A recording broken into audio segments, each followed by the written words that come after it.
Manifiesto por la Historia y la Libertad.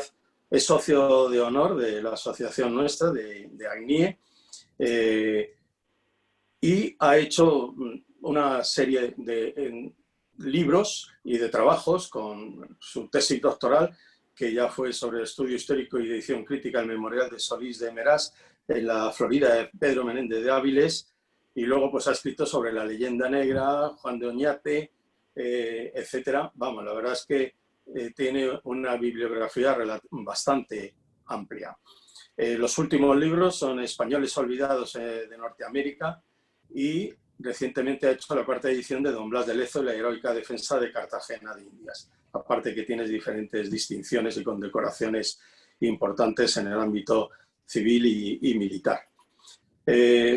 Francisco Paco Ruiz Aldereguía, gallego, y ejerce como gallego, como seguramente se le palpará durante su presentación.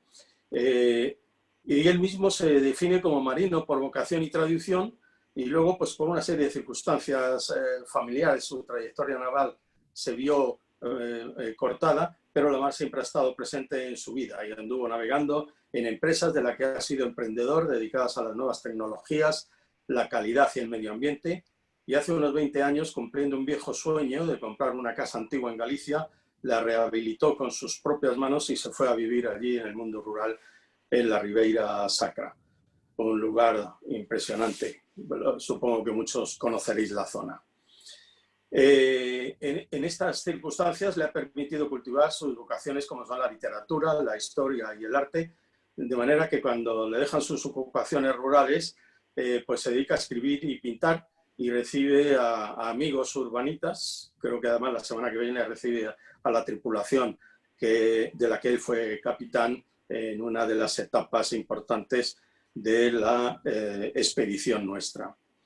Y luego pues tiene una gran vinculación personal y familiar con la isla de Guam, porque además allí viven 10 de sus 22 nietos, ¿no? Isidro del Río Barberena es de Tierra de Campos, nació en Carrión de los Condes y vive actualmente en Palencia, como nos ha dicho hace un momento. Estudió psicología en Salamanca y luego aprobó una oposición del ministerio, y su trabajo lo primero lo desarrolló como psicólogo y después como profesor de secundaria. Y en la actualidad es orientador de un equipo multidisciplinar de educación de la Junta de Castilla y León. Y como escritor ha publicado en la editorial Círculo Rojo las dos novelas que ya hemos conocido mucho sobre la primera vuelta al mundo, El primer abrazo y Alrededor del mundo. Y además el primero de ellos lo ha traducido recientemente al portugués. Anteriormente había publicado artículos y trabajos en su campo profesional. Las novelas son género de novela de ficción histórica, pues aunque se basa en una amplia documentación histórica, ha intentado recrear las situaciones de los personajes principales desde su interior. Además de la afición de escribir y leer, pues le gusta viajar, la montaña y el mar, como no podía ser de otra manera. Y ya sin más, y por el orden que los he presentado, os voy a dar la palabra para intervenir durante 15 minutos cada uno, y os intentaré avisar según los tiempos que se vayan recorriendo, y por favor intentar ceñiros a los 15 minutos para que podamos luego tener el rato de debate entre los ponentes y el tiempo de debate entre toda la audiencia.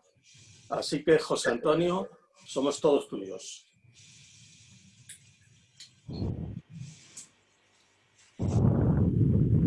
Ya, se me oye, ¿no?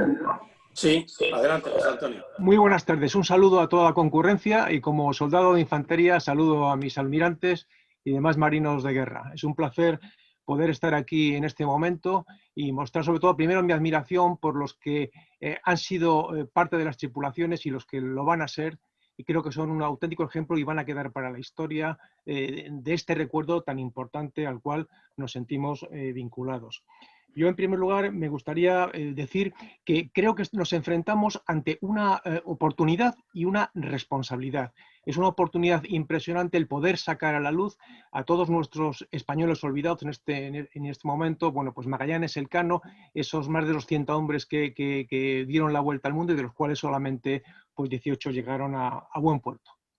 Yo creo que también lo digo como oportunidad porque ese mar español que fue protagonista durante tanto tiempo, en él se hicieron muchísimas cosas y España hizo muchas cosas y por desgracia nuestros sistemas educativos actuales pues digamos que pasan por encima de ello. Entonces, es muy importante que durante estos 3 años, a caballo de la circunnavegación, recordemos todos los hechos que han tenido que ver con ese itinerario que hizo la expedición de Magallanes Elcano y que siguieron muchos otros intentando pasar a hacer una serie de acciones. Y ese es el motivo del libro que presento, que sale a la luz este mes de noviembre, porque creo que hay una serie de españoles olvidados del Pacífico que hay que recordar porque son los que culminaron ese inicio de esa globalización que empieza Juan Sebastián Elcano, pues hay un largo espacio de tiempo entre medias hasta que Urdaneta logra alcanzar ese viaje de retorno. Entonces creo que es importante que los recordemos, que trabajemos sobre ellos y que creemos una difusión y creemos un pozo que nos demuestre y nos enseñe pues eso de lo que tenemos que estar orgullosos. Yo he trabajado sobre un punto clave que es ese tramo de tiempo que hay entre el final de la circunnavegación y todo lo que ocurrió hasta que se alcanzó ese viaje de regreso. Entonces, he querido tratar, bueno, pues desde aquellos hombres que siguieron a la expedición de Magallanes Elcano y que también intentaron pasar con gran dificultad por ese estrecho tan peligroso, y cómo finalmente, al cabo de los años, finalmente pues se concretó que el paso mejor para llegar al Virreinato del Perú pues sería a través de Panamá. Entonces, he querido relatar pues esas expediciones que hay en esa primera fase. Yo delimito el tiempo en 2 fases importantes. Una fase inicial en el cual se encuentran esos viajes al Maluco, en el cual pues empieza Juan Sebastián Elcano, luego vendría la expedición de García Jofre de Loaiza, con esas enormes dificultades, los enfrentamientos entre las 2 coronas de España y Portugal, casi 11 años en los cuales pues todos son bajas, pero todas esas cosas negativas hay que verlas desde un punto de vista positivo, porque esa información se va acumulando. Esas expediciones que van también detrás de Magallanes y de Loaiza, como son las de Caboto y Diego García, que no llegan a penetrar en el Pacífico y se meten en el Río de la Plata, pues se va acumulando una información sucesiva. Y una vez que la corona, pues primero no tiene conocimiento qué está ocurriendo con esas 2 primeras expediciones que han llegado que están ya en la zona de las Molucas, bueno, pues se inician esos viajes transoceánicos que tratan de llegar para informar a la corona y para tratar de regresar. Pues ahí están pues ese primer intento de tornaviaje fracasado por Gómez de Espinosa, que intenta casi por un muy poco tiempo, pues no logra alcanzar el tornaviaje, pero llega casi al momento. Fueron las tormentas las que al final hicieron que regresara a los fríos, a las temperaturas tan bestiales que eran insoportables y ya con una enfermedad pues que se comía a la tripulación. Después de él, pues esos 2 intentos de tornaviaje que protagonizaría Álvaro de Saavedra Cerón, que lo manda Hernán Cortés a ver qué es lo que está pasando, dónde están esas 2 expediciones de las cuales no se tiene noticia, y lo intentaría, y después de llegar a las Molucas, pues trataría de recoger toda la mayor carga posible de especias y regresar. Fracasarían. Ya tenemos 3. Luego vendría pues la expedición de Grijalva, que partiendo del Perú que iba a México, otra vez se embarca hacia el Pacífico, lo cruza y finalmente, pues después de ser capturados en Nueva Guinea, sobrevivirían 4 y los pondría a disposición, los rescataría el factor portugués. Se van acumulando desgracias. Luego pues vendrían esas dos expediciones más, las que haría Ruy López de Villalobos, que tiene fama de que fue un fracaso, pero realmente nombró muchísimas islas, fue el primero que dio la vuelta a la isla de Leyte, creó ese término de Filipina que quedaría para la historia, y luego, bueno, pues sus dos capitanes fracasarían en su intento de tornaviaje. Por un lado, Bernardo de la Torre por el norte, y por el sur, Íñigo Ortiz de Retes. Pero lo mismo, harían un insufrible reconocimiento de toda la costa norte de Nueva Guinea, reconocerían el terreno, irían creando una base documental, una base informativa que sería la que recogería Andrés de Urdaneta cuando ya, después de haber participado en la expedición de Loaiza, pues ya estaba incluso con sus hábitos en Nueva España, y el rey pues decide que él sea el que sea el geógrafo, el cartógrafo, el que intente regresar. También es importante que veamos que hay que obtener ese rendimiento económico, pero yo creo que es importante, y lo veo en la orden que se le da en la expedición que va a las Filipinas, en ese orden de asentamiento, pues se le dice clarísimamente que aunque si no encuentran el camino de regreso, lo más importante es que dejen allí a los misioneros. Entonces, esa importancia de la evangelización creo que hay que darle valor. Y de hecho, bueno, pues luego va con ese joven capitán Felipe Salcedo, que tenía casi 19 años, poco más mal contados, y consiguen regresar. Y ese es el momento en el cual la globalización empieza ya a funcionar. A partir de ese momento, bueno, pues lo que he dicho en algunos trabajos, esas sensaciones, los colores, los olores de los mercados cambian por completo, nuestra alimentación da un vuelco radical en Europa, y a partir de ese momento, bueno, pues cosas que ahora son totalmente naturales para nosotros, pues en aquel momento pues no lo eran. Y eso es una cosa que debemos a ese intercambio tan productivo que hubo entre Occidente y Oriente, ese acercamiento de Asia y de América a Europa, pues a través de España. Creo que eso es muy importante. No me olvido tampoco de esas expediciones que se hicieron tanto por el norte como por el centro como por el sur para buscar caminos. Yo lo que quiero es que dar a conocer que hay una visión general, una visión de conjunto de la corona, que no son expediciones que van independientemente, cada una por su cuenta, queriendo buscar caminos, queriendo buscar éxitos.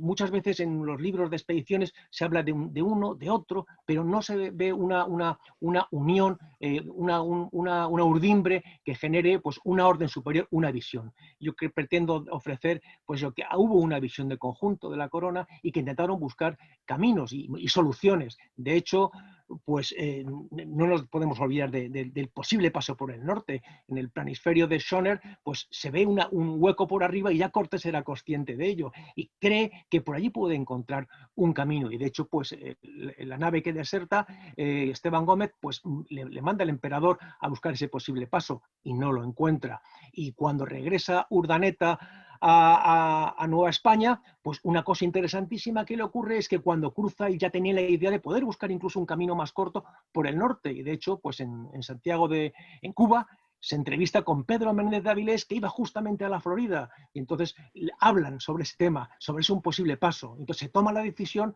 de ir moviéndose desde la recién fundada San Agustín hacia el norte, para poder, como el sistema de la Reconquista, ir avanzando por la costa y buscar ese posible paso hacia el norte. Y por eso se funda Santa Elena en Carolina del Sur al año siguiente, en 1566. O sea, quiero decir que esa visión, ese intento de explorar, de llegar a las Indias por diferentes lugares, se mantiene vivo en esa idea de la corona transmitida a partir de los reyes. De hecho, bueno, pues tenemos que decir que del norte al final fracasaría, no se lograría nada por la sencilla razón que en 1586 pues sería atacada Santa Elena, habría un repliegue hacia el sur, hacia la capital, San Agustín. Tampoco se habría encontrado un paso por el norte, puesto que en esa época se viven esos mínimos climáticos que se calcula que la zona norte de Islandia estaría unida a la banquisa polar, incluso a la misma Groenlandia, por lo que la entrada hacia el mar de Baffin y encontrar el paso, o incluso metiéndote por el sur entre Baffin y Labrador, aquello sería una ratonera que aunque pudieras llegar al pequeño estrecho de Fury y Hecla junto a Nunavut, pues sería imposible. Por eso ese paso no se alcanzó hasta el siglo XIX. Por el centro de América también se intentó pasar. De hecho, en el planisferio de Schoner hay un pequeño huequito con 3 naves, dando a entender que posible hay un paso. De hecho, en el planisferio de Juan de la Cosa nos muestra en la parte central, puesto que fue hecho antes del 4.º viaje de Colón, ese medallón que es un San Cristóbal, patrón de los caminantes, en el cual pues da a entender Colón que ahí va a encontrar el camino. No lo encuentra. Realmente en 1519 el marino mandado desde Jamaica a reconocer, pues se da cuenta, Álvarez de Pineda hace la cartografía con el primer mapa del Golfo de México, que está en el Archivo General de Indias, y detecta que no hay, pero esa ilusión por encontrar un posible paso se mantuvo en el tiempo. De hecho, hay mucha documentación que habla del estrecho dudoso. Se mandaron más expediciones hasta que se confirmó que no había, pero a pesar de eso, por Centroamérica se intentó estudiar la navegabilidad del río Chagres, buscar posibilidades para acortar esa distancia entre los dos mares. De hecho, aunque parezca una locura, muchísimo antes de que se hiciera el canal de Panamá, los españoles estudiaron esa posibilidad de hacer un canal, además por el sitio más cómodo, por la zona que hay en Nicaragua a través del lago Managua. Finalmente no se hizo, no se contaba con los medios, pero sí quedó para la historia, aunque hubo también algunos problemas de tipo teológico que plantearon ellos mismos porque pensaban que quizá se podría alterar el equilibrio mundial. Finalmente, pues, el otro punto son los recorridos que hubo hacia el sur, el arzobispo Palencia, el propio Pedro Valdivia e incluso el famoso Sarmiento de Gamboa, que intentó dos asentamientos y no lo logró, sería capturado en su viaje de regreso. Eso es todo ese ambiente. Tengo que puesto aquí un cronómetro. Muchísimas gracias, Luis. Bien. Y creo que esos son puntos que hay que recordar porque son los que nos hacen sentir lo que somos, y lo que somos ahora lo somos gracias a ellos. Bueno, ese es el trabajo que sale ahora en noviembre, y de hecho, pues aprovechando todo lo que vosotros estáis contando, vuestros sentimientos, lo que estáis transmitiendo, pues yo estoy intentando ponerlo en paralelo al trabajo, a los escritos oficiales que dieron Pigafetta, que dieron Mafra, que dio Albo, que dio el piloto genovés, e incluso desde el punto de vista técnico, que no lo podemos olvidar, Medina, Escalante, Palacios, esos temas, hay que ver que también hay una técnica detrás, una ingeniería, y eso también pretendo ponerlo en valor, justamente viendo los recorridos que está haciendo el PROS y poniendo en paralelo la expedición del Cano, y ver pues lo que sienten unos, lo que sienten otros, y bueno, pues esa pequeña experiencia espero terminarla, porque terminará el PROS, estoy seguro de ello, en septiembre del año 2022, y poder publicarlo todo en un libro y ofrecerlo como homenaje al PROS, para que queden sus navegantes para el recuerdo y que quede enlazado con esa gran expedición que es parte de nuestra historia y que debemos de volcarla y mostrarla a nuestros semejantes. Sobre todo que por desgracia, que aunque España estamos en esta situación de olvido de nuestra propia historia, pues que nos sirva de recuerdo. Por eso digo que es una oportunidad, pero también es una obligación de todos nosotros, y sobre todo de ACNIE en este momento, que afronta esa lucha por difundir ese legado tan importante que es lo que somos y cómo nos proyectamos al futuro. Yo creo que con esto, Luis Vilches, yo ya me doy por terminado. Has cumplido perfectamente, José Antonio. Muchas gracias. Gracias a Y vosotros. damos la palabra a Paco Ruiz Aldereguía. Totus tus, Paco. Adelante. Muchas gracias, Luis. Pues nada, podemos empezar. Primero, saludar a todos y a todas desde la Ribeira Sacra, este lugar entre dos ríos en los que yo me encuentro varado desde hace bastantes años, pero esto es un lugar paradisíaco donde invito a venir a todos los que quieran. Gracias por la asistencia en esta normalidad tan anormal que intentamos poner, de hacer una presentación sin presentes. Pero bueno, a esto nos tenemos que acostumbrar, igual que nos acostumbramos a decir Jesús después de que uno estornuda, porque una peste en la Edad Media, pues obligaba a la gente a persignarse ante los bostezos y los estornudos, precisamente para alejar la enfermedad. Gracias también a ACNIE por invitarme a esta tertulia literaria con mis dos colegas escritores también, que nos gusta este tema del quinto centenario y del descubrimiento y de la historia. Organizar una mesa redonda es curioso, ¿no? En la que voy a hacer un poco la disonancia, como ha dicho Luis antes, el gallego. A lo mejor ya se me empieza a notar que soy el gallego, cuyo lema de esta mesa redonda es 3 autores en la búsqueda del Cano y la primera circunnavegación. Pues en mi libro Los dos caminos, el viaje de Juan Gallego, este será el nombre de mi protagonista, apenas hago referencia a la circunnavegación, ya que se trata de una historia novelada del viaje de Magallanes y lo que sucedió a la nao Trinidad y su gente, contada desde la mirada de un marinero, que es lo que soy yo y lo que he sido toda mi vida. El marinero este va a describir lo que observa y le llama la atención de lo que va sucediendo en el viaje, en la Trinidad en concreto. Y también hablo poco de Juan Sebastián Elcano, pues ya se ha vertido mucha tinta sobre él. Y en mi trama es un personaje secundario que cumple su cometido y lo hace muy bien. Pues sin su hazaña de regresar con la victoria, la flota del Maluco hubiera sido una expedición fracasada. Sin su hazaña de regresar, no hubiera tenido la resonancia mundial que ha tenido y de la que hoy nos celebraríamos este 5º centenario. Yo, en la novela, precisamente lo que hago foco es hablar de la nao capitana de la expedición, del barco que no regresó, la Trinidad. Hablo de su capitán, el burgalés Gonzalo Gómez de Espinosa, del que ya ha mencionado antes mi compañero José Antonio, y sus 60 hombres en el intento de regresar, y como dice Gonzalo Gómez de Espinosa precisamente en una carta que escribe al rey de España, a Carlos I, le dice, para contar a su rey lo que habían encontrado el paso del Mar del Sur y la ruta por el oeste hacia las Islas de las Especies, sin tocar la demarcación del rey de Portugal. Esto era muy importante porque era una cosa estipulada en el Tratado de Tordesillas. Y esto era una condición indiscutible en las instrucciones del emperador a Magallanes, porque el emperador la había escrito ante el temor de su cuñado, tío y yerno, Manuel I el Afortunado, el rey de Portugal, le había dicho, no te preocupes, no se preocupe su majestad, que mis barcos nunca tocarán ninguna parte de sus territorios. Así que el sucesor en el mando de la Armada del Maluco, que es Gonzalo Gómez de Espinosa, fiel a la memoria de su jefe Magallanes, quiso cumplir sus órdenes, pero no lo logró. Y esto es lo que quise resaltar en mi libro, que el jefe de la expedición, después de la muerte de Magallanes, era precisamente Espinosa y no Elcano, como la bibliografía, con equívoca asiduidad, nos ha ido relatando.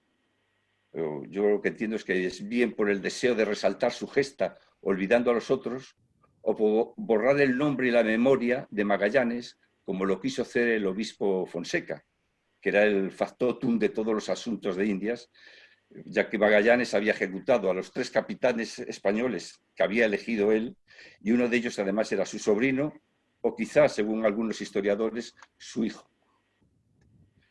Y eso era mi intención al escribir esta historia, hacer justicia a los perdedores, relatar ciertos incidentes ocurridos con la participación directa de Gonzalo Gómez de Espinosa, como el que aborta con su firme actuación el motín de la Bahía de San Julián, o en el asunto de la sodomía de la Victoria, que en la Victoria que hubo, ahí fue el conflicto que empezó a originar el enfrentamiento entre los... Ya el enfrentamiento estaba hecho, pero aquí se agravó ante la actitud de unos y otros.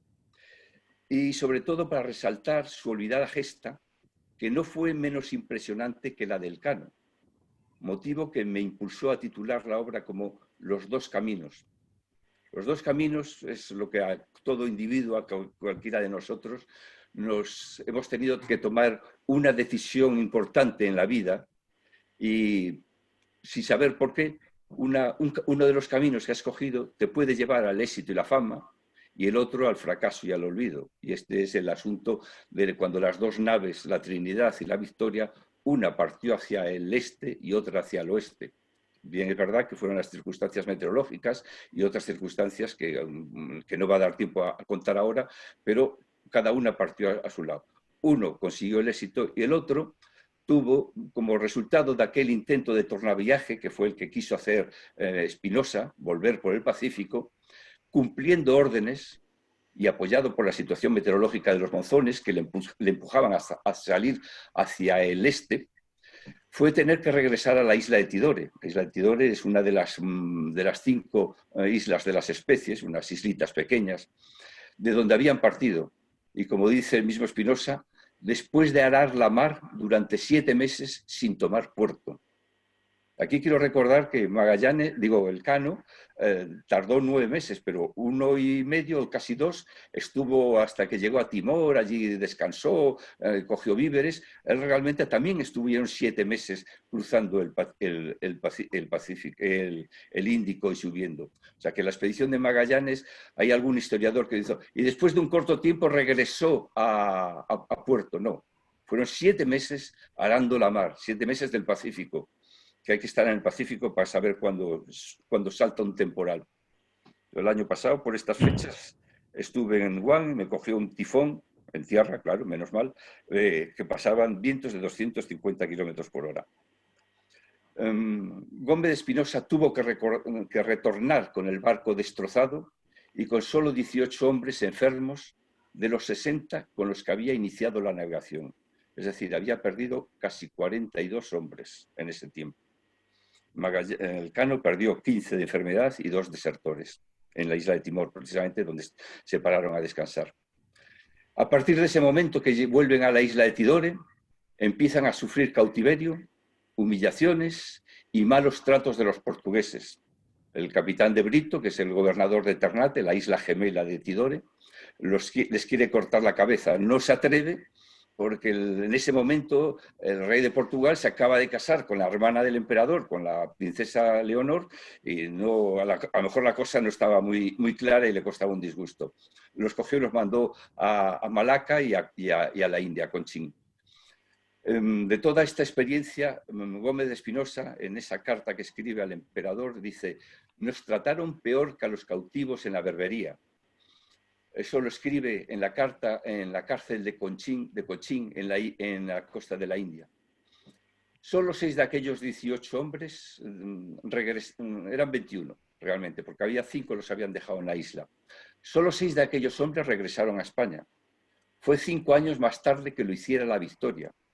Y claro, llegaron sin barco, sin especias, sin documento, sin nada, las manos vacías. Y pocos les reconocieron e incluso les costó mucho trabajo poder cobrar sus sueldos. Además, al llegar se encontraron que el interés por alcanzar el Maluco ya había cesado en la corte. El fracaso de las siguientes expediciones de Loaiza y la de Saavedra, que aún no habían concluido, pero estaban en ello, habían mostrado casi la imposibilidad de hacer el tornaviaje por el Pacífico. Y además el emperador vendió al rey de Portugal, más que venderle, hipotecó sus derechos sobre las Molucas 2 años después por unos 300.000 ducados de oro. Todo aquel proyecto se abandonaba. Pero no se abandonó, porque Legazpi llegó unos años más tarde. Así que yo, para no dejar esta historia sin cerrar y en este triste final, uso el artificio literario de relatar el viaje de Magallanes con los ojos de un grumete de la Trinidad que cuenta sus memorias. Elegí precisamente a Juan Gallego, que por una confusión de nombres se le da por muerto y que será uno de los que por aquellas tierras del Extremo Oriente se vaya a quedar. Según informa en la mencionada anterior carta Espinosa, cuando le dice al emperador: de los 21 hombres que estábamos en Maluco, por falta de comer e irlo a buscar, algunos íbanse con los juncos y navíos de la tierra. Y eso es lo que le sucede a mi protagonista en la segunda parte de la novela. La primera es el viaje de Magallanes hasta que le vuelve la Trinidad, y la segunda es este protagonista ya también en el mar de la China. Él es enrolado en la dotación de un junco que manda un capitán portugués y empieza su odisea por el mar del sur de la China. Y es precisamente, porque eso lo quería yo relatar, es el momento en que los portugueses acaban de descubrir un país asombroso, al que le empiezan a llamar Qing o China, con una riqueza que les desborda, una organización social y militar que les supera, y con un país con el que quieren comerciar a toda costa. China se ha cerrado al comercio, no quiere nada tratar con los Falange, los extranjeros malditos, es como les llaman, pero empieza la historia del contrabando inicial hasta que China abre de nuevo las puertas al comercio. Yo quería decir que Occidente tardará 50 años en darse cuenta que aquel maravilloso país con el que solo se puede hacer contrabando era el Catay del que había hablado Marco Polo en su libro de las maravillas. Pero esto había ocurrido hace más de 200 años. Oriente y Occidente se volvían a encontrar en este momento del siglo XVII y muchos españoles participaron. Participarán mucho más pleno cuando llegue, cuando tomemos las Filipinas con Legazpi. Esto me ha servido meter a mi personaje, a Juan Gallego, en el mar de la China, a navegar por aquellas latitudes, a relatar cómo era aquel mundo extraño, exótico y lejano. Un mundo que suscitaba una curiosidad enorme en Europa. Los portugueses se inflaron a escribir libros y crónicas sobre este momento. Y los españoles a continuación. Tenemos muchos, lo que pasa es que es una historia tan olvidada. También contaba el ansia de establecer comercios de lo que tenían nuestros monarcas, mandando nuevas expediciones, además de la de Loaiza y Saavedra. Se mandó la de Ruy López de Villalobos hasta que llega la definitiva de Miguel Legazpi en 1565, es decir, 44 años después de descubrir la Magallanes. En esta expedición precisamente regresaba Andrés de Urdaneta, era como piloto, para intentar el tornaviaje por el Pacífico que le pedía el propio rey Felipe. Y como tuvo la suerte y la pericia, porque hay que decirlo todo, de hacerlo de la misma manera, con una derrota muy similar a la que intentó Gómez de Espinosa y no lo logró. Así que Urdaneta consiguió lo que le había intentado la Trinidad 44 años antes.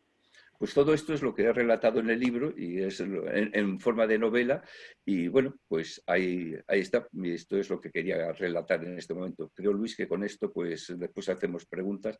A lo mejor querrían preguntarme algo. Gracias. Ahora, cuando llegue el turno de preguntas, muchas gracias, Paco, por seguirte además escrupulosamente también como José Antonio al tiempo. Y ahora damos paso a Isidro del Río y somos todos tuyos, Isidro.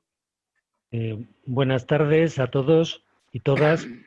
Y bueno, yo voy a intentar ser breve y cuando uno dice que va a intentar ser breve casi es mejor no escucharlo, pero bueno, yo creo que lo voy a conseguir. A ver si dejamos tiempo realmente para que haya preguntas, muchas e interesantes, que es lo que va a dar más riqueza a esta mesa redonda, incluso al debate entre nosotros. Porque José Antonio Crespo y Francisco José Ruiz pues son historiadores, son gente preparada en temas en la ciencia historiográfica, ¿no? Yo, en cambio, no soy de ese campo, pero soy un apasionado también de la historia y sí que he leído también bastantes documentos y libros sobre esto para escribir después lo que son las novelas que voy a presentar. Mi trabajo es la educación y mi formación de base es la psicología y la pedagogía, como ha dicho Luis. ¿Y por qué esta aclaración? Pues es muy sencillo. Lo que quiero explicar es el motivo que me llevó a escribir esas dos novelas sobre la primera vuelta al mundo. El primer abrazo, que lo tengo aquí, no sé si se verá, pero bueno, es este. Sí. Se ve. Y Alrededor del mundo, que es este. Están relacionadas, por supuesto, y una sigue o continúa la historia de la otra. Estas novelas se pueden incluir dentro de lo que llamaríamos novela histórica, como género literario de ficción, como bien ha dicho Luis, centrado en determinados hechos y personajes históricos. Una parte de su relato no está sustentado en documentos históricos, sino que son fruto de la imaginación del autor, en este caso mía, intentando, con la buena intención, dar vida a los personajes y mostrar sus motivaciones, sus sentimientos o incluso sus pensamientos. Muy atrevido me parece esto, podrían decirme los personajes principales, ¿no?, de esta historia, Magallanes y Elcano, ¿no? Y yo me disculpo explicando mis motivos que justifican, o al menos así lo creo, tal licencia literaria. Poner palabras en boca de personajes históricos de este calibre es bastante arriesgado.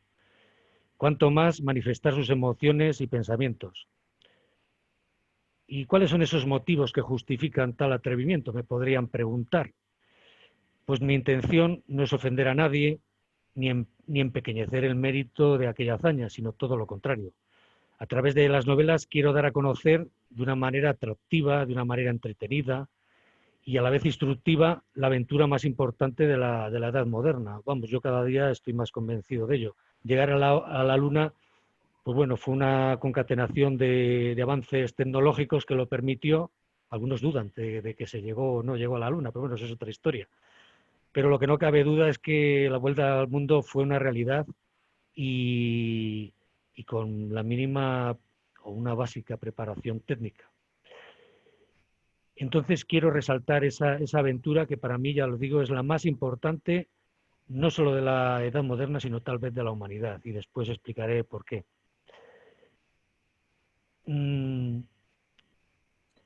Las mujeres y las personas de nuestra edad, los españoles, digamos, no tienen mayor dificultad en identificar a los personajes principales de aquel viaje, ¿no? Pues a Magallanes, a Elcano, a Pigafetta y pocos más. Pero ¿qué ocurre con las nuevas generaciones de nuestro país? Como decía José Antonio, ¿no? Pues ahí voy a aportar mi conocimiento, mis experiencias al respecto, ¿no? Porque son también bastante ilustrativas.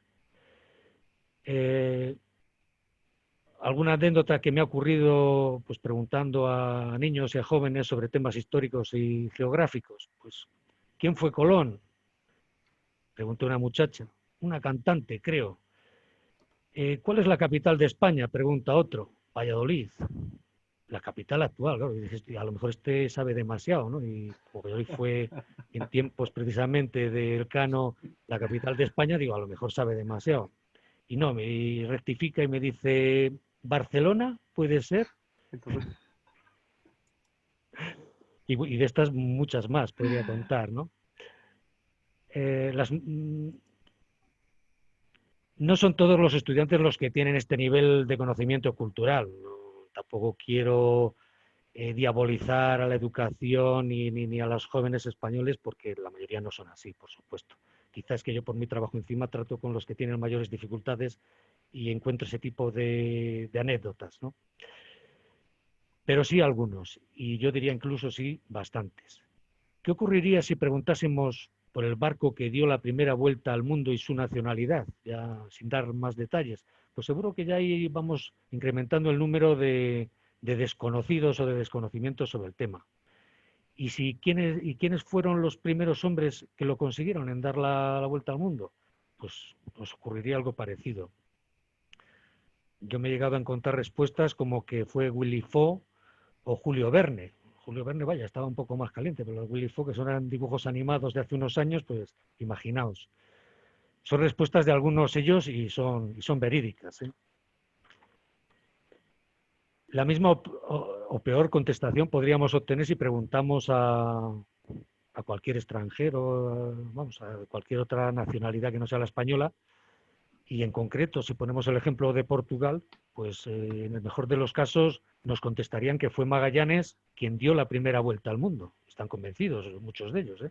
Y esto no es ciencia ficción. Caliente, caliente, pero incierto, ¿no? No fue Magallanes el primero en dar la vuelta al mundo. Sí que es verdad que él, por su trayectoria anterior como oficial del ejército portugués, había estado ya en el Maluco. Incluso de allí se trajo a su querido y estimado Enrique, el esclavo con el que tuvo una relación muy estrecha, ¿no? Y lo he señalado, lo he destacado en las novelas, pero al final, bueno, y sobre todo cuando ya muere Magallanes, pues digamos deserta, desaparece del mapa. Pero bueno, no quiero entrar en más detalles porque tampoco quiero desvelar pues detalles muy interesantes, muy curiosos desde el punto de vista más humano, más personal, ¿no? Y todos esos datos y hechos verídicos pues me han hecho reactivar la imaginación e imaginarme las situaciones, ¿no? Y yo creo que al final calan, al final llegan a donde he pretendido llegar. Voy a seguir mi guión porque si no me pierdo y divago. Y al final no cumplo el horario. Creo que voy bien. Llevo Vas 5. bien, te acabas bien. Pues de ese desconocimiento de la primera circunnavegación del planeta surge una de mis motivaciones para escribir en forma de novela la primera vuelta al mundo. Ya digo, la intención era hacerlo de una manera amena, entretenida, fue uno de mis principales objetivos y creo que lo he conseguido. Bastantes personas de las que ya han leído las novelas, pues me han hecho comentarios muy gratificantes, como por ejemplo, es fácil identificarse con los personajes. Una novela que no consiga identificar con los personajes, pues mal vamos, ¿no? Entonces yo creo que ahí sí que lo he conseguido y me lo han dicho bastantes personas. Y lo curioso es que unos se identifican con Magallanes, otros se identifican con Elcano, incluso con Pigafetta. Luis, tú que le ves muy mal, pues hay gente que me ha dicho, a mí el que me encanta es Pigafetta. Y eso me enorgullece porque cada uno leyendo las novelas puede, no sé, identificarse o verse reflejado en alguno de los personajes, y a veces no los más principales, precisamente. ¿Qué más cosas me han contado? Pues que he pasado unos buenos momentos y he descubierto cosas que desconocía de la historia. Digo, pues bueno, pues mira, hemos hecho algo positivo por divulgar y dar a conocer este fantástico viaje, ¿no? Y sobre todo, pues que dice, pues algunos me han dicho, pues es que no he podido dejar de leer hasta terminar la novela. Digo, pues bueno, pues bien vamos, bien vamos. Parece que además consigue enganchar, ¿no? Bueno, pues en eso estoy satisfecho. Es mis mayores satisfacciones al respecto como escritor. Y en resumen, estoy contento y convencido de que las novelas no son un ladrillo, valga la expresión coloquial, ¿no? Sino que aportan bastante conocimiento sobre aquel extraordinario viaje. Esta, la primera novela que escribí, no sé si se ve, sí, El primer abrazo, tiene en su portada, en la cubierta, la imagen de la nave Victoria, que precisamente fue la que terminó regresando a Sevilla. ¿Eh? El primer abrazo, sepan ustedes que además, pues como ha comentado Luis, pues ha sido traducida al portugués. El título es O Primeiro Abrazo, que suena bastante bien, bastante melódico, incluso más que en castellano. Y quien tenga curiosidad, pues encontrarla, pues lo puede encontrar en las páginas oficiales de la editorial Círculo Rojo, Casa del Libro o en Amazon. ¿Qué se encuentra en esta primera novela? Pues se cuentan algunas cosas ya conocidas, sobre todo por los miembros de esta mesa y de la mayoría de los miembros de ADNIE, y otras menos conocidas que no voy a desvelar ahora. Algunas cosas sí que se me han escapado, pero bueno, también es para darlo interés. Trata de la llegada de Magallanes a Sevilla en 1517, las vicisitudes que los protagonistas Magallanes y Faleiro encuentran hasta conseguir la aprobación real por parte de un jovencísimo y recién llegado Carlos I, que contaba poco más de 17 años. Después continúa la preparación y salida de la flota de las Especias, la travesía atlántica, que no fue fácil, y sobre todo la durísima búsqueda del ansiado paso al Mar del Sur, que al final se terminaría llamando de Magallanes, pero bueno, inicialmente Magallanes lo que le puso es el nombre de Todos los Santos, el Estrecho de Todos los Santos, porque coincidían en esas fechas de noviembre. Toda la nomenclatura, muchos nombres, muchas denominaciones de los lugares, de los momentos, a veces con frecuencia tienen relación con pues, digamos, santos y demás celebridades un poco religiosas que hay en el calendario, ¿no? En el calendario eclesiástico, ¿no? Y muchos de ellos pues iban quedando reflejados en los distintos puntos del recorrido. Bueno, y ahí termina la primera novela, la primera historia, con la travesía del estrecho, que como decía el almirante Zanetti, pues no es nada fácil de atravesar y prueba de ello, como han podido comprobar nuestros navegantes avezados y atrevidos, diría yo, porque yo no sé si me hubiera atrevido en aquella travesía, Garnier, que han hecho con Pepe Solá. No, no era Pepe Solá iba, pero no creo que no iba de capitán. Y lo seguí con pasión, ¿no? Todo el recorrido que hicieron, porque iban un poco recordando un poco lo que yo me había imaginado y con bastante exactitud, curiosamente. Y bueno, y ahí termina la primera novela, con conseguir llegar al Mar del Sur, lo que después sería el Océano Pacífico. En la segunda novela, en el Alrededor del Mundo, pues aquí ya sí, aquí ya atravesamos el Océano Pacífico, 100 días de dolorosa travesía sin pisar apenas tierra, y bueno, hay unos islotes de los tiburones y de no sé qué, que no pudieron no pudieron tomar viandas ni apenas agua, y aquello, el escorbuto les diezmó tremendamente, ¿no? Hasta alcanzar las Islas Marianas, en concreto donde está la isla de Guam, ¿no? Que nos ha comentado Francisco Ruiz, que yo me he recreado ahí un poco, y a lo mejor no muy exactamente, pero bueno, yo creo que es interesante este primer contacto, ¿no? con aquellos nativos que seguramente apenas o no habían tenido ningún contacto con otras civilizaciones, y mucho menos con la europea, ¿no? Siguiendo esta trayectoria, pues bueno, llegan Magallanes a las Molucas a las Filipinas, y ya sabemos lo que ocurre, ¿no? Que ya desaparece Magallanes, empieza a hacer un cambio de capitanes y de comandantes de la flota, ¿no? Y termina siendo el que decía Francisco Ruiz, ¿no? Gonzalo Gómez de Espinosa como comandante de lo que quedaba de la flota, que en realidad eran 2 barcos, eran la Trinidad y la Victoria. Isidro, 1 minuto. 1 minuto, ya, me ha traicionado mi dicho, perdón, mis disculpas. Bueno, en el escudo de armas otorgado por Carlos I Alcano, pues cabe sin lugar a la duda la autoría de tal proeza, ¿no?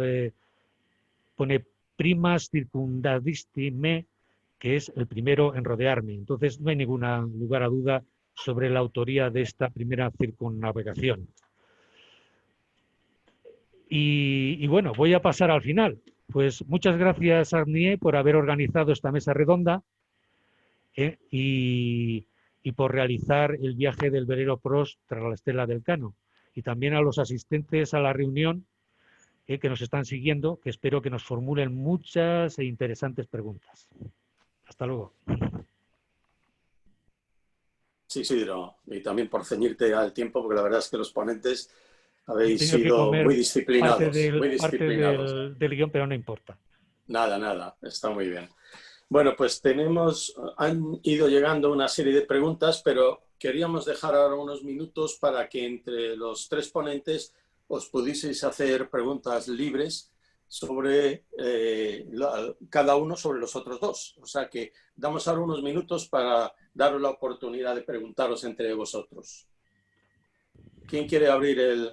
Por ejemplo, puedo lanzar una José Antonio. pregunta.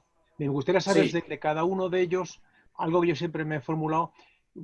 Sé que es difícil de contestar porque toda la navegación fue complicadísima, pero ¿qué punto cree cada uno que fue el punto más difícil o la navegación, el tramo más difícil de ese itinerario, de esa navegación?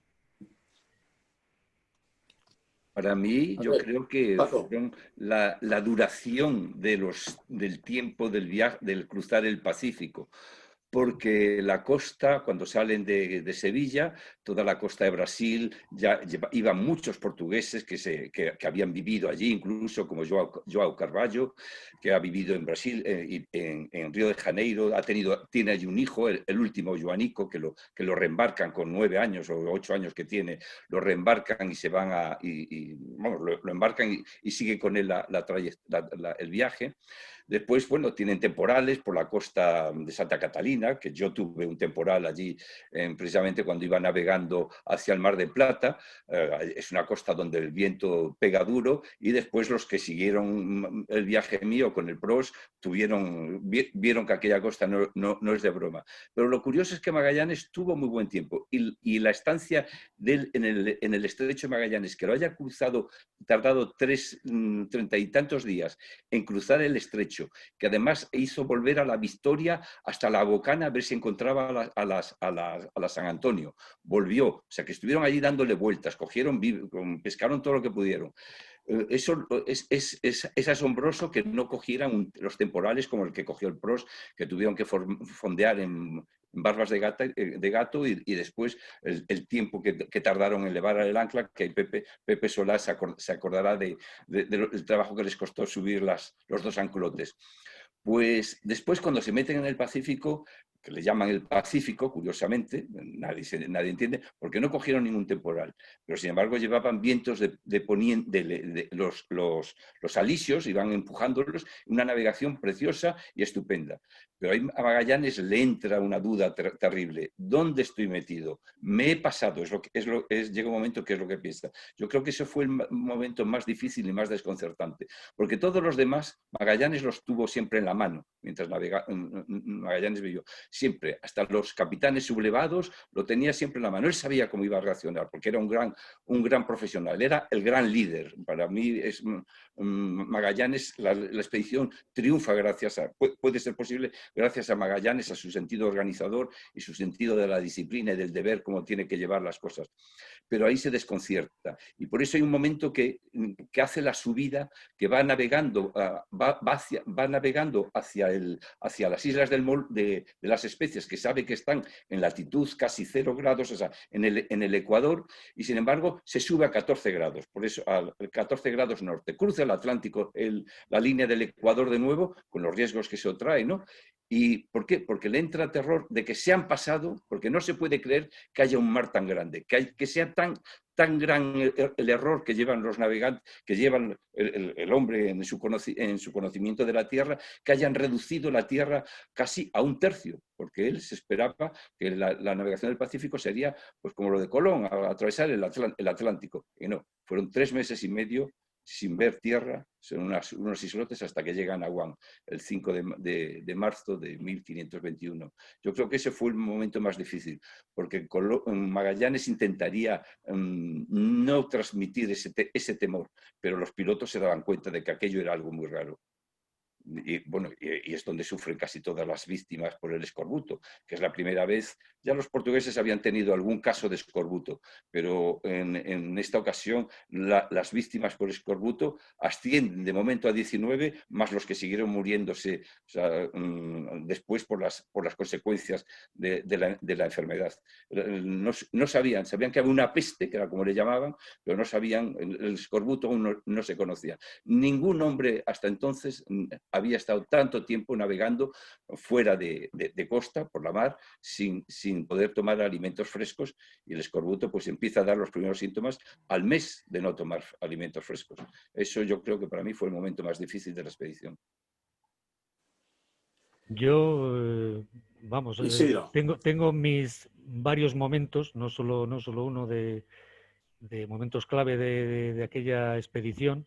Yo creo que el primero y decisivo fue en el puerto de San Julián, porque si ahí hubiesen derrocado a Magallanes, no sé si hubieran encontrado al final el estrecho, o se hubieran dado media vuelta no tardando mucho. Estoy casi convencido. Y después el cruzar el estrecho, pues fue 38 días. Aquello era un laberinto helado que también, pues a base de insistir, lo consiguieron. También fue otro momento crucial. Momento crucial también en Filipinas, ¿no? Donde casi se desbarata todo, porque allí cae muerto Magallanes, y entonces y muchos otros oficiales y capitanes. Entonces aquello se quedó digamos sin cabeza y sin pies, ¿no? Y pues eso, primero fue Barbosa, un primo de Magallanes el que tomó el mando, y bueno, después Gonzalo Gómez de Espinosa. Y curiosamente, otro momento clave y decisivo de la expedición, por supuesto, es la vuelta de los dos caminos, que Usted te pedía uno decía, nada más, ¿eh? de los dos caminos, ¿no? Ahí también se la jugaron, y yo me lo he imaginado muy bien lo que sucedió, pero bueno, es hipótesis. Sí. Lo que pudo suceder, ¿no? Para que uno fuera para un lado y el otro fuera para el otro. Y gracias a que uno fue para un lado y el otro fue para otro, posiblemente se consiguió culminar en éxito aquella expedición. Porque otro paso muy duro también está en atravesar el Índico. No lo conozco, ni he estado nunca allí, pero me imagino que eran tierras totalmente desconocidas para Elcano. O sea, no tenía ni idea porque nunca había estado allí. Si hubiera sido Magallanes, sí que lo conocía, porque ya digo que estuvo en el Maluco y hizo no sé si uno o varios viajes por el Cabo de Buena Esperanza hasta Malasia, ¿no? Pero Elcano no lo conocía. Entonces yo creo que ahí demostró su valía como marino y como capitán, y consiguió bordear el Cabo de Buena Esperanza, que tampoco era sencillo. Sí, yo estoy de acuerdo, pero discrepo un poquito. Yo simplemente me refería a un punto, aparte de la gran dificultad que hemos dicho del Estrecho de Magallanes. Para mí creo que la gran dificultad fue ese paso por el Índico Sur, un lugar totalmente desconocido y que no es la ruta portuguesa, porque hay gente que alegremente dice, volvió por el camino de la ruta No, no, portuguesa. no, No, no. él sabía lo que le podía esperar si iba al Golfo de Bengala, si iba al Mar Arábigo, si iba al Golfo de Adén, si bajaba hacia el sur. Elcano se la jugó y atravesó por el Índico Sur, encontró ese único islote, actualmente llamado Isla Ámsterdam, donde dio vueltas y no encontró nada, no pudo abastecerse ni de mamíferos marinos, ni de aves, ni de huevos, y tuvo que continuar. Yo creo que esa valentía le honra, y hizo un recorrido que tenían que pasar más de 100 años para que alguien lo hiciera. De hecho, en el grabado de Merian que publica Blaeu en 1619 y 1632, que en Europa, por desgracia, Elcano ya es una persona completamente olvidada, pues ese planisferio de doble hemisferio, ese mapa mundi, aparece el recorrido de Schouten y se ve cómo él ha seguido el recorrido atravesando el Índico Sur como hizo Elcano. Y en los textos se comenta que Schouten fue el primero que se enfrentó a los 40 rugientes por el Índico Sur. Y se ve representado Schouten mirando en un grabado, mirando al espectador, cogiendo con su mano derecha un globo terráqueo, siendo coronado como un auténtico, como un nuevo Colón por un ángel, y ante él se representa la imagen de Magallanes absorto, que le está mirando, y en 4 medallones están Van Noort, está Drake, está Spielberg y está Cavendish, como los grandes marinos. Y una de las representaciones de ese grabado, que yo lo comento en uno de mis trabajos, que detrás de la cabeza del Elcano está representada la Victoria, y detrás de la cabeza de Schouten está el Endrak, la Concordia. Pero claro, nadie sabe que ese equívoco de que no fue Magallanes el que dio la vuelta, por lo que tú acabas de comentar antes, es que fue precisamente Elcano. Y ese es el gran olvidado, en mi opinión, de ese itinerario tan complicado que fue atravesar, en mi opinión, creo que el océano más desagradable de la Tierra, porque no hay absolutamente nada, aparte de la isla Ámsterdam, 1500 kilómetros hacia el suroeste, al sureste, están las Islas Kerguelen, las tierras antárticas francesas, pero no hay absolutamente nada. Y desde ahí, después de no haber parado y nada, tener que enfrentarse a Buena Esperanza y estar ahí esperando más de 2 semanas y media para poder enfrentarse al norte, para mí, si tengo que elegir uno, sería ese. Ya va menguando la tripulación y ya va quedándose sin gente. Yo me decantaría por ese tramo. Sé que los demás hubo muchas complicaciones, hubo grandísimos temporales, pero yo me centraría en eso, sobre todo para rendirle culto a Elcano, que es el gran olvidado, que se dice que, bueno, ya desde Timor, bueno, ya volvió porque esa ruta ya la conocían los portugueses. No, él no eligió esa ruta, él eligió una ruta nueva, y tendrían que pasar 100 años para que alguien la siguiera.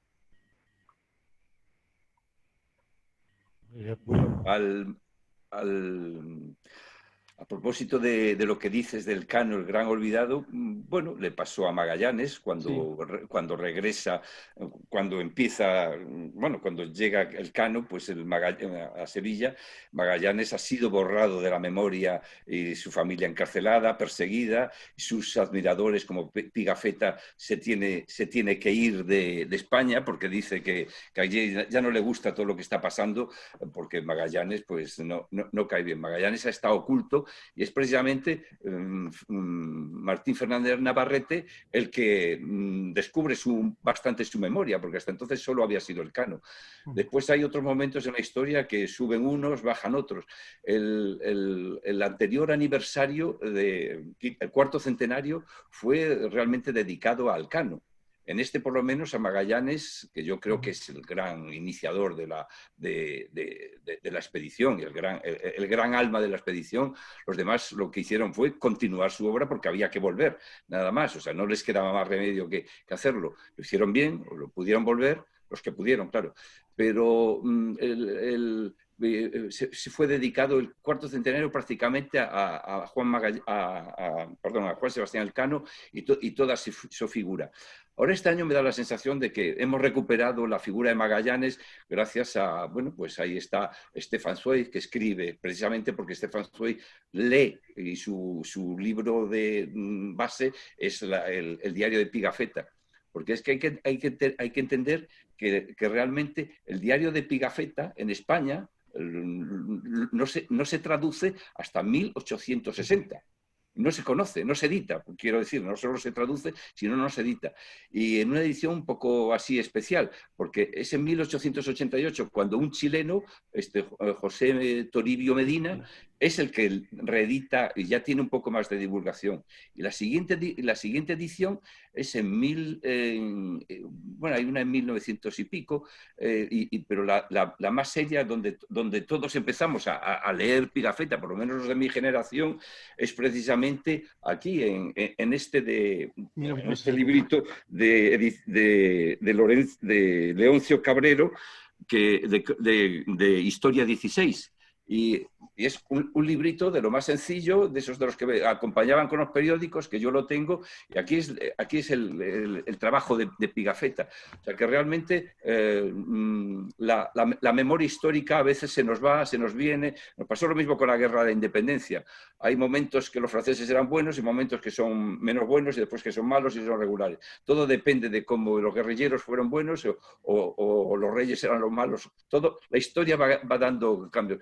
Nosotros en este momento, en este quinto centenario, pues yo creo que la memoria de Magallanes debe de ser puesta en valor. En primer plano, porque ya no es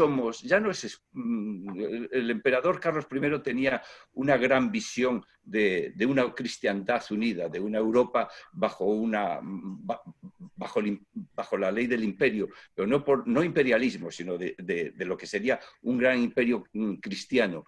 Era su ideal. Realmente es una expedición en la que van casi el 40% son extranjeros. Luego podemos decir, hoy en día, podemos hablar de que no fue una expedición de Castilla, porque yo a mis compañeros que son valencianos no les puedo decir, no, vosotros no tenéis nada que ver con esto, porque no eran del Reino de Castilla. Ya decimos del Reino de España. Ahora podemos decir, estamos en la Unión Europea, podemos decir, fue una empresa europea, sin quitarle un mérito ni a Magallanes, ni a Elcano, ni a España, que fue la que pagó y la que organizó. Pero es una empresa con el conocimiento, porque claro, en los barcos iban los pilotos genoveses, pilotos venecianos, marinos de todas las naciones, franceses iban un montón. Era una expedición internacional, una expedición de europeos principalmente. Y creo que ese es el valor que le debemos de dar a la conmemoración. Es un viaje de Europa. Yo estoy de acuerdo. El Renacimiento están haciendo en ese momento y el mundo, los europeos necesitan expandirse, necesitan conocer, saber. Yo estoy de acuerdo con lo que estás diciendo, pero lo digo de otra forma. Yo creo que fue una expedición española por organización, por diseño, pero con un carácter imperial. No imperialista en el sentido negativo, imperial como integradora, porque había hombres de nacionalidades países ibéricos, pero también de países no ligados directa o indirectamente a la monarquía española. Fue una expedición imperial, pero en el sentido de integradora, es lo que yo trato de remarcar en los trabajos. Fue España la que puso el dinero, la que le puso la inversión, igual que el viaje a la Luna, pues lo puso Estados Unidos. Werner von Braun había nacido en Polonia y es alemán, pero realmente fue los Estados Unidos. Pues lo mismo le pasa en el sentido a España. Había levantado yo la mano. De acuerdo, sí. ¿Puedo o no?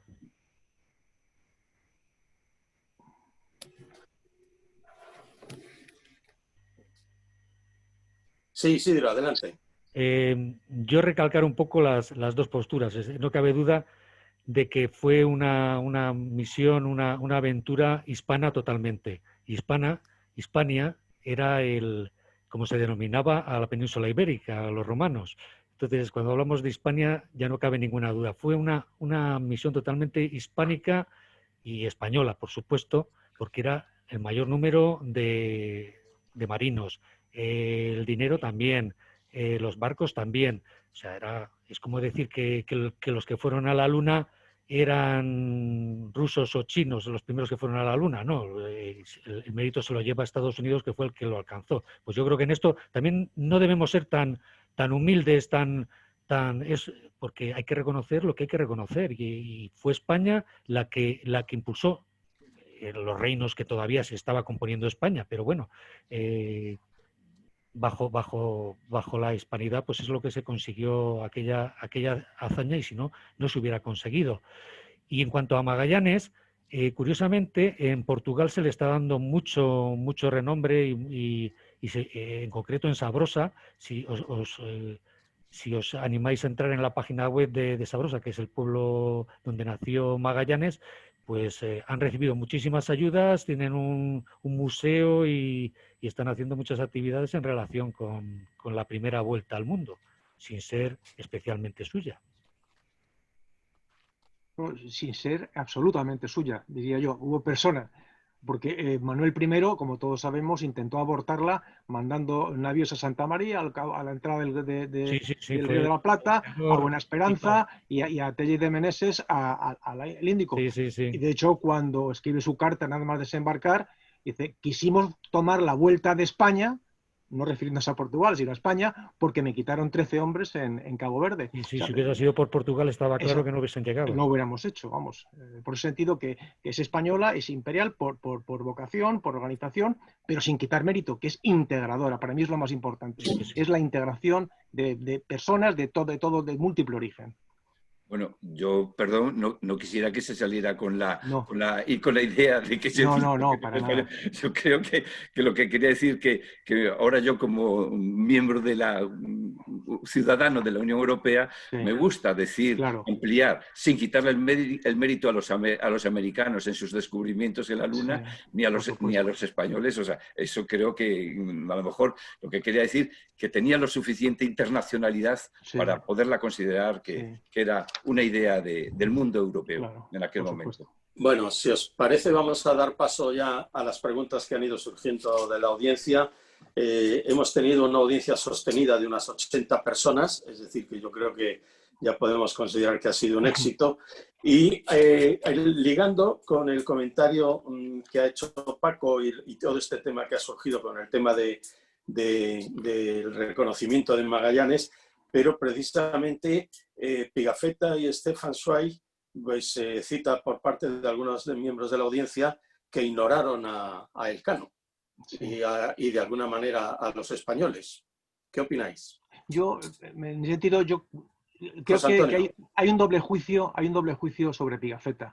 Yo a Pigafetta le doy un gran valor porque creo que tanto desde el punto de vista geográfico, del punto de vista de la biología, la botánica, de la antropología, las descripciones que hace tan interesantes, creo que tiene un grandísimo valor. ¿Por qué olvida a Pigafetta? No sé, yo sospecho que como él iba como cronista oficial y sabía que Elcano iba a enfrentarse a preguntas incómodas cuando llegaba, pues prefirió no tomar partido, es lo que yo llego a pensar. Pero yo creo que Pigafetta es un buen relator, un extraordinario relator, y es el que hay que leer, pues, para saber, pues, todo lo que transmitió, porque es que es impresionante el caudal de información sobre nuevas plantas.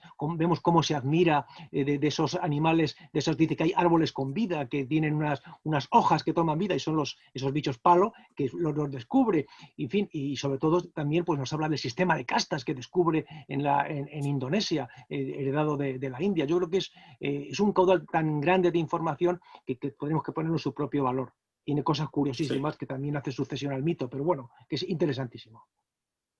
Oye, Paco, hay gente que está interesada y tiene curiosidad por saber cómo te has conseguido o qué base de información para tu libro de los dos caminos, porque la verdad es que el encuentro de Occidente con China en el siglo XVI era un misterio.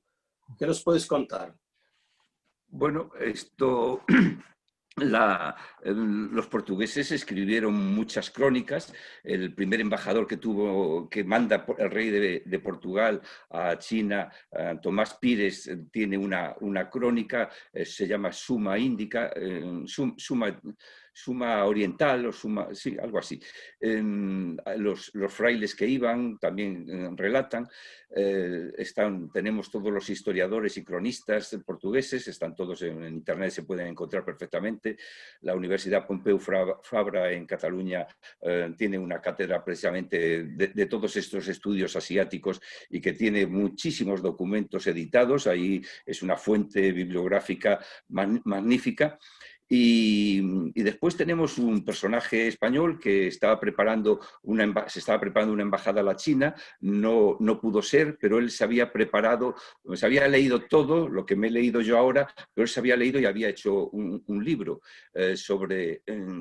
precisamente sobre la historia de la China, que es un agustino que cuenta realmente todas las tradiciones que ha escuchado y que ha leído de los portugueses. O sea, les hace una copia principalmente a los portugueses, porque nosotros llegamos 50 años más tarde de todo de lo que es mi libro. Pero bueno, tampoco cambió la China cuando yo relato, por ejemplo, cojo las crónicas de un soldado que se llamaba Loarca, Miguel de Loarca, que va con una embajada después de un ataque de piratas chinos a Manila, porque los españoles han cercado a los piratas y los chinos están muy contentos con que alguien les haya hecho frente a los piratas, que eran indomables aquellos hombres, iban en escuadras de 100 o 200 barcos, o sea que hacían unas racias terribles. Los españoles en Filipinas les hacen una oposición.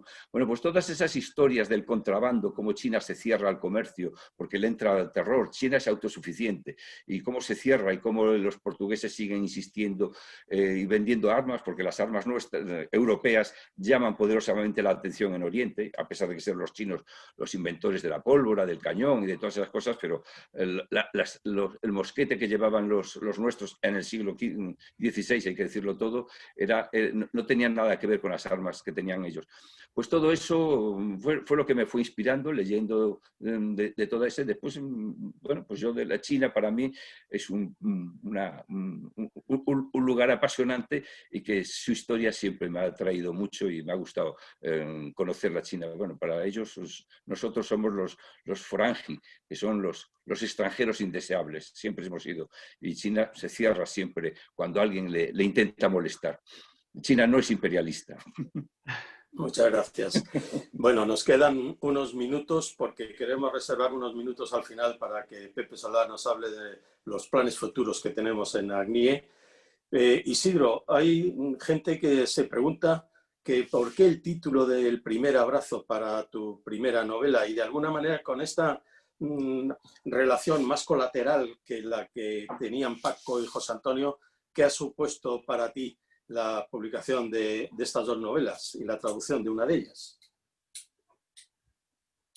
Pues ha supuesto de entrada bastante dedicación. Yo he estado más de 4 años para escribirlas y publicarlas. Empecé en el 2015 y la última que se ha publicado, que es la traducción, ha sido este verano, con lo cual pues he dedicado pues bastante tiempo, bastante esfuerzo e incluso inversión económica pues para revisarlo, para editarlo, para maquetarlo y demás, ¿no? Porque esto no no me lo ha pagado, no me lo ha pagado ninguna institución, ni me lo ha pagado nadie. Entonces, bueno, no sé si algún día conseguiré rescatar lo que he invertido en ello, pero lo importante es que he conseguido pues satisfacer una necesidad personal que era pues eso, embeberme de ese viaje, vivirlo casi en primera persona, aunque haya sido a través de mi imaginación. Y gracias a ello pues he conocido a gente interesante como la que estáis aquí, como la que está en Agnié, y bueno, Tomás Mazón, ¿Y el bueno, mucha título? gente que Isidro, de ¿y otra el forma no título? hubiera conocido. ¿Y el título, Isidro?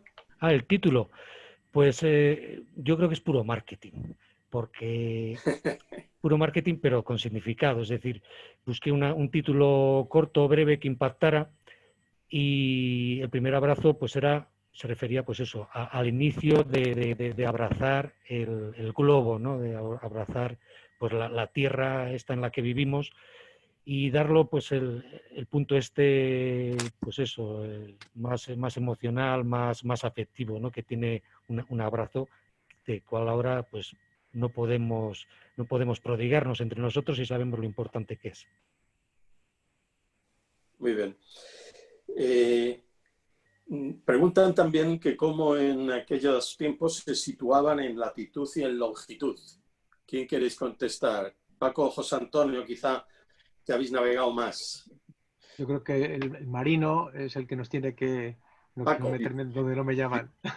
Sí, sí. Desde luego en latitud sí tenían bastante, sabían por dónde estaban, en qué latitud estaban, porque estaba la observación de la polar y la observación del sol con unas tablas que corregían por la declinación del sol, por la elíptica del sol. Con eso sabían a mediodía, podían calcular en qué latitud estaban. La longitud era el gran problema, porque no podían llevar la hora para saber cuál era la hora en Sevilla, en Cádiz o en Greenwich ahora, con respecto a otro sitio, para saber en qué lugar de la Tierra, en qué latitud nos encontramos. Esto hasta finales del siglo XVII no se consigue, cuando ya aparecen unos relojes con una cierta precisión. Se intentaron muchas cosas, y uno de ellos, por ejemplo, del que se habló antes, el astrónomo y piloto San Andrés, que va en la expedición, que muere en el banquete de Cebú.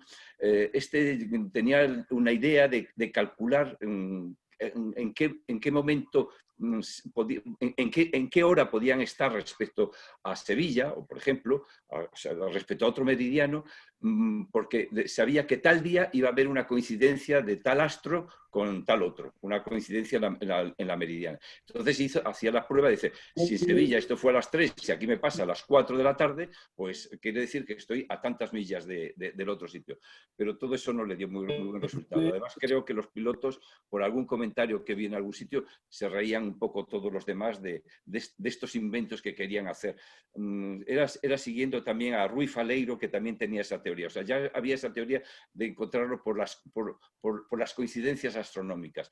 Pero no, la latitud nunca se llevó hasta que surge el siglo, hasta que aparecen los relojes en el siglo XVII. Lo que es sorprendente es cómo son capaces de encontrar una isla en medio del Pacífico una y otra vez, y cómo se reúnen en un mismo punto donde han quedado. Para mí eso es asombroso.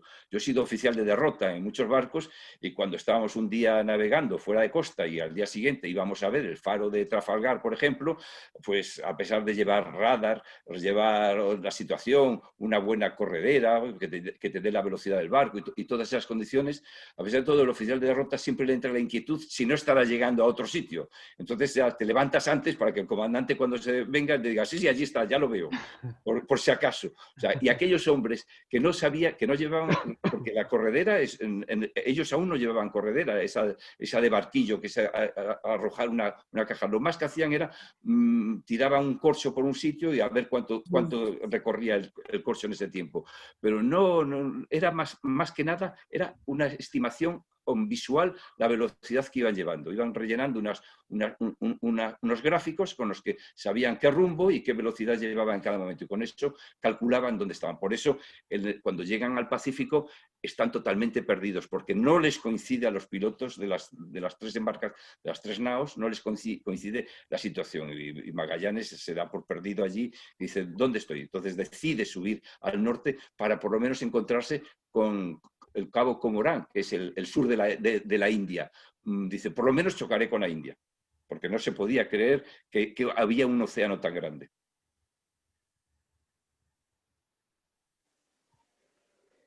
Muy bien. Otra pregunta. El almirante Zanelli pregunta si no fue Enrique el primero en que dio, de hecho, la vuelta al mundo. ¿Qué opinas, Paco? Posiblemente fuera él, o Magallanes, o cualquiera de los que iban en el barco, que seguramente portugueses ya habían estado con Magallanes por ahí, porque marineros portugueses iban un montón en la expedición. ¿Quién fue el primero? Bueno, pero eso es una anécdota, no es importante. Es como los vikingos, son los primeros que llegan a América. Vale, de acuerdo. ¿Sirvió para algo? No.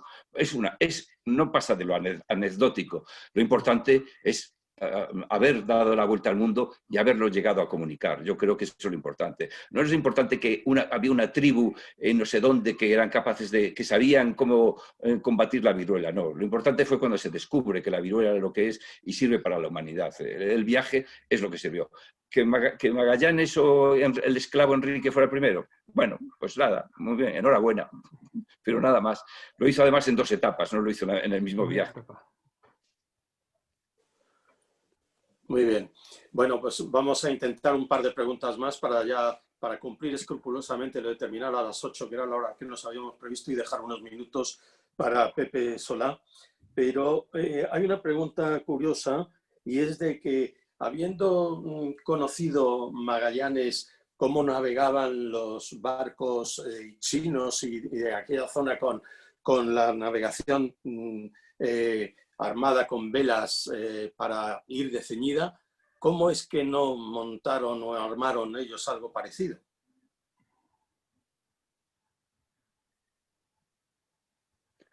Yo no soy marino, quizás no Bueno, puede ser marino, pero vamos, yo creo que la navegación en España une la combinación de la vela cuadra y la vela triangular. De hecho, pues las carabelas lo tenían así, usaban ese doble, una que venía del norte y otra que venía de oriente.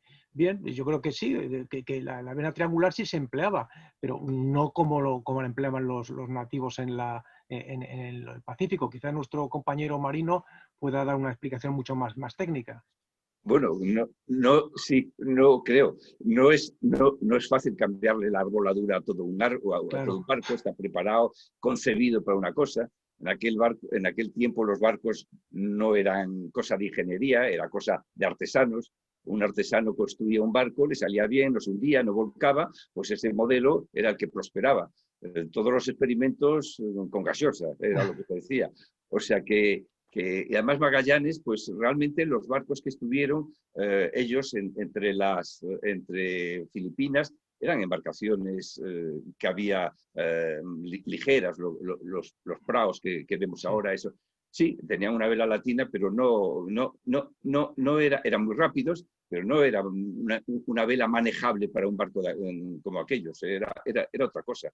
Yo creo que no hay explicación.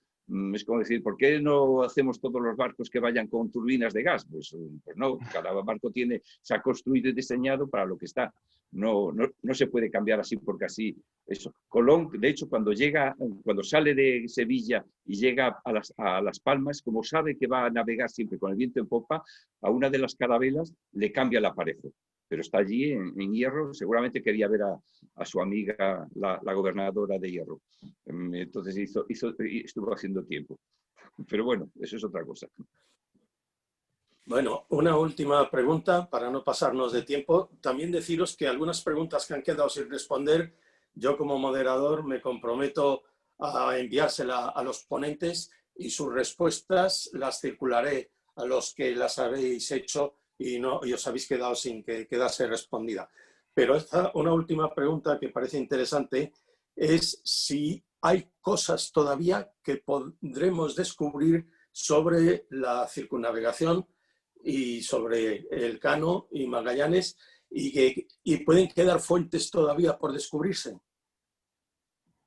Bueno, la más importante es que aparezca el diario de Magallanes, que se lo quedó el capitán de Brito en Tidores, se lo robó a Espinosa y no ha aparecido todavía. Cuando aparezca, pues habrá cosas muy importantes, que era el diario de Magallanes. Yo creo que eso es importante, aparte de otros diarios que llevaba la embarcación. Seguramente son documentos perdidos.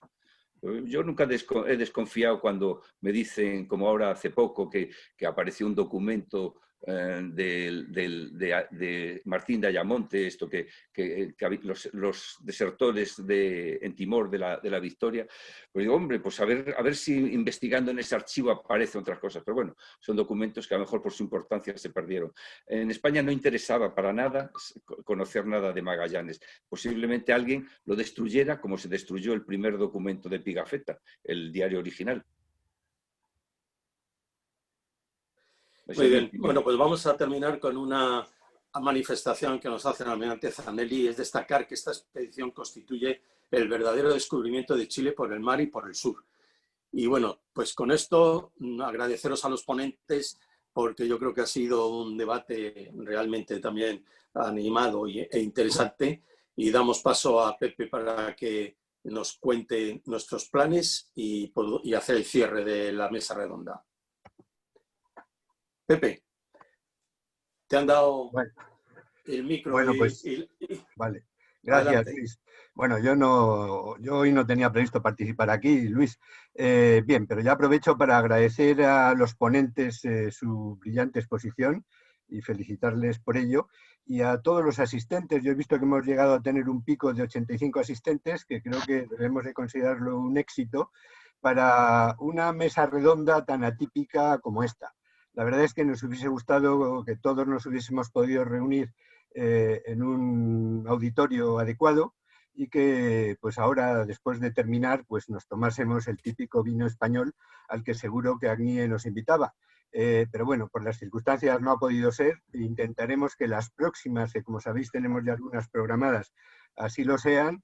Y bueno, pues una vez más, gracias a todos por vuestra asistencia y por decir un par de palabras respecto a nuestros planes de continuación de la expedición. Bueno, supongo que todos estáis al tanto que tenemos desde Agni tenemos el firme propósito de reanudar la expedición tan pronto las circunstancias sanitarias nos lo permitan. Y bueno, pues parece que empieza a abrirse una pequeña luz al final del túnel. Parece que la situación en Perú, todavía muy seria, pues empieza a haber pequeños indicios de que podría ir mejorando. De hecho, los vuelos a Perú se abren a partir de la próxima semana, aunque de momento solamente para los países vecinos, pero ya a mediados de octubre Iberia está programando ya vuelos a Lima. Si esto efectivamente se confirma y la situación realmente va mejorando, pues podríamos pensar en zarpar del Callao en una época parecida a la que el buque Escuela Juan Sebastián Elcano la tiene prevista, si es que continúan los planes tal como hoy la Armada lo ha planificado. Hoy tiene previsto el Juan Sebastián Elcano llegar al Callao, creo que es el 23 de noviembre para zarpar el 29 de noviembre. Pues como digo, si las cosas fuesen así, nosotros podríamos pensar en zarpar más o menos en esas fechas. Pero en fin, de momento esto no es nada más que una hipótesis. Desde nuestra página y con nuestras newsletters estaremos informando constantemente de cómo estos planes se van cristalizando o no. Y poco más. Agradecer ¿Y nuestros planes de actividades hasta fin de año? Sí, bueno, como sabéis, tenemos prevista repetir este tipo de actividades. De hecho, tenemos programada una conferencia que ya veremos si es telemática, probablemente tendrá que ser telemática o presencial, del almirante Ignacio Orcada. Como sabéis, hasta hace pocos meses el secretario de Defensa en la Comisión del Quinto Centenario, muy activo y una de las almas de que esta conmemoración esté saliendo adelante. es nuestra Armada, nuestro Ministerio de Defensa, el que más está empujando en esta conmemoración. Y probablemente a finales de octubre, ya anunciaremos la fecha, pues Ignacio nos dará también una conferencia sobre lo que todavía no conocemos o no se ha puesto mucho en valor de esta expedición. Y para el siguiente mes, en noviembre, pues Alfredo Alvar nos dará también una charla sobre la expedición, aquella gesta de hace 500 años. Tenemos algunas actividades más, como sabéis. El Museo Naval, después de un año de reforma, abre sus puertas el próximo 16 de octubre y organizaremos algunas visitas guiadas para ver el interesantísimo Museo Naval en su nueva configuración. Hay algunas otras actividades que también hemos anunciado, pero que también están pendientes de ver cómo evoluciona esta situación sanitaria, como es una visita a los astilleros Albaola en Pasajes, donde se está reconstruyendo, se está construyendo una réplica de la nao San Juan y tienen prevista una de la nao Victoria también, y otra a los astilleros Nereo en Málaga, donde se está replicando el bergantín Galveston. Como sabéis, el bergantín con el que Bernardo de Galvez entró en Pensacola y ayudó fuertemente a la independencia americana. Y algunas cosas más que os iremos comunicando. Así que, por favor, estad atentos y seguiremos manteniendo nuestra actividad en los próximos meses.